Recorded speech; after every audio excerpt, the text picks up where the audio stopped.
sebagai orang Kristen. Bukan karena kita pilih-pilih orang, bukan. Tetapi adalah prinsip kebenaran. Kalau mau diku, ya ku, bangsa pilihan. Kalau mau diberkati, ya berkati bangsa pilihan. Itu yang diucapkan oleh Bileam, saudara. Ini kata Alkitab, ini iman Kristen. Shalom saudara terkasih dalam Tuhan Yesus Kristus. Salam jumpa bagi saudara seiman sekalian. Saya berdoa roh, jiwa, dan tubuh saudaraku dalam perlindungan Tuhan kita Yesus Kristus. Dia adalah Tuhan Yesus, Tuhan yang benar yang akan memelihara hidup saudara, khususnya saudara seiman. Ya, percayalah dan jangan pernah mendukakan Roh Kudus. Itu kata Alkitab, maka kita akan menerima hidup yang kekal. Saudaraku, seperti yang saudara lihat di judul ya, sebuah kisah yang terjadi dengan bangsa umat pilihan Tuhan ya. Seorang raja ya, ingin TUK bangsa pilihan, saudara. Kenapa raja ini ingin melakukan semacam serapah terhadap umat pilihan? Karena dia tidak tahu bangsa ini punya perjanjian covenant dengan Tuhan yang benar. Siapakah raja itu, saudara? Dia adalah Balak, raja Moab pada zaman itu. Ya, diperkirakan ini adalah generasi daripada Lot, saudara ya. Saudara tahu Lot ya. Kemudian Moab ini, saudara, raja Moab ini adalah nama kuno, tetapi sekarang itu wilayah Yordania pada saat ini ya.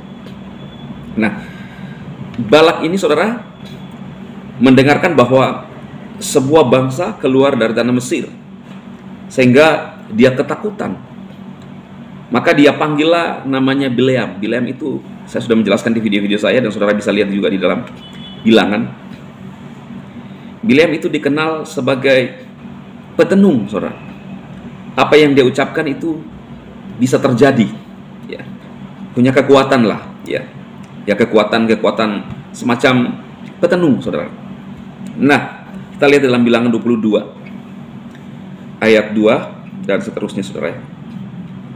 Balak bin Sipora melihat segala sesuatu yang dilakukan Israel kepada orang Amori, maka sangat gentarlah orang Moab terhadap bangsa itu, karena jumlahnya banyak. Lalu muak dan takutlah orang Moab karena orang Israel. Lalu berkatalah orang Moab kepada para tua-tua Midian, tentu saja laskar besar itu akan habis segala sesuatu yang di sekeliling kita, seperti lembu habis tumbuh-tumbuhan hijau di padang. Adapun pada waktu itu Balak bin Sipora menjadi raja Moab. Raja ini mengirim utusan kepada Bileam bin Beor ke Petor yang di tepi sungai Efrat, ke negeri teman-teman sebangsanya, untuk memanggil dia dengan pesan, ketahuilah ada suatu bangsa keluar dari Mesir, sungguh sampai tertutup permukaan bumi olehnya, dan mereka sedang berkemah di depanku ya. Karena itu datanglah dan TUK bangsa itu bagiku, sebab mereka lebih kuat daripadaku. Mungkin aku sanggup mengalahkannya dan menghalaunya dari negeri ini, sebab aku tahu siapa yang kau berkati, dia beroleh berkat, dan siapa yang kau dia kena Lalu berangkatlah para tua-tua itu. Nah, dan selanjutnya, saudara ya, maka datanglah Bileam, saudara ya. Nah, jadi keinginan Balak ini adalah ingin TUK sebuah bangsa, yaitulah bangsa pilihan, karena ketakutan. Karena ternyata Bileam ini seorang mujaraf lah pada saat itu, saudara. Apa yang disampaikan, apa yang diucapkan itu biasa terjadi. Dan Balak memanggil supaya dia melakukan hal yang sama kepada bangsa ini, bangsa Is ya. Dan apa yang terjadi, saudara? Singkat cerita kita lihat, kita lompat saja ke bilangan 24 ya. Nah, tapi sebelum 24 ini sudah terjadi sebelumnya. Bagaimana Bileam ini memberkati, justru tidak TUK bangsa pilihan, tetapi justru memberkati. Sehingga Balak sangat pasti ya MARA lah, saudara ya. MURKA, mur ya, gitu. Karena tidak sesuai dengan harapannya. Dan kita lihat di dalam ayat yang ke-24. Ketika dilihat Bileam bahwa baik di mata Tuhan untuk memberkati Israel, Ia tidak mencarikan pertanda lagi seperti yang sudah-sudah. Kenapa, saudara? Karena dia itu mencari-cari tanda seperti sebelum-sebelumnya. Loh, kok yang keluar ini justru berkat, ya. Nah, ketika beliau memandang ke depan dan melihat orang Israel berkemah menurut suku mereka, maka roh Elohim menghinggapi dia. Lalu diucapkannya lah sajaknya, katanya, tutur kata Bileam bin Beor, tutur kata orang yang terbuka matanya, tutur kata orang mendengar firman Elohim, yang melihat penglihatan dari Yang Maha Kuasa, sambil rebah namun dengan mata tersingkap. Alangkah indahnya kemah-kemahmu, hai Yakub, ya, ini kata-katanya, dan tempat kediamanmu, hai Israel, sebagai lembah yang membentang semuanya, sebagai taman di tepi sungai, sebagai pohon gaharu yang ditanam Tuhan, sebagai pohon aras di tepi air. Air mengalir dari timbahnya, dan benihnya mendapat air banyak-banyak. Rajanya akan naik tinggi melebihi Agag, dan kerajaannya akan dimuliakan. Elohim membawa keluar dari Mesir adalah bagi mereka seperti tanduk kekuatan lembu hutan. Bangsa-bangsa yang menjadi lawannya akan ditelannya habis, dan tulang-tulang mereka akan dihancurkan dan akan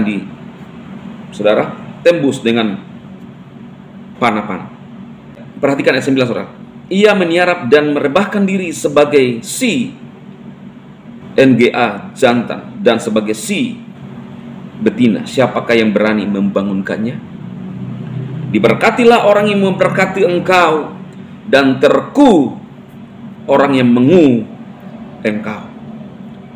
Ya, ayat selanjutnya, lalu bangkitlah Amah Balak terhadap Bileam dan meremas-remasnya. Ya, pasti kan, dia dipanggil untuk mengu, tetapi justru berkat yang keluar.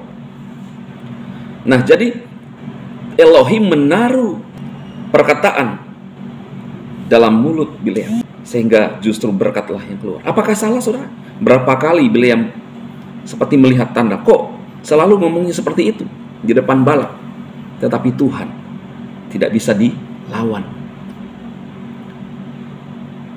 Sangat GRAM Balak ini, saudara. Ya. Apa yang terjadi, saudara? Balak tidak mengerti perjanjian, covenant bangsa umat pilihan dengan Tuhannya yang membebaskan, yang memanggil mereka keluar dari tanah Mesir. Kita tahu, saudara, orang-orang percaya, kita tahu cerita ini. Dan itulah sebabnya kita harus berdoa dan memberkati bangsa umat pilihan. Karena dari keimanan kita, saudara, sebagai orang Kristen. Bukan karena kita pilih-pilih orang, bukan. Tetapi adalah prinsip kebenaran.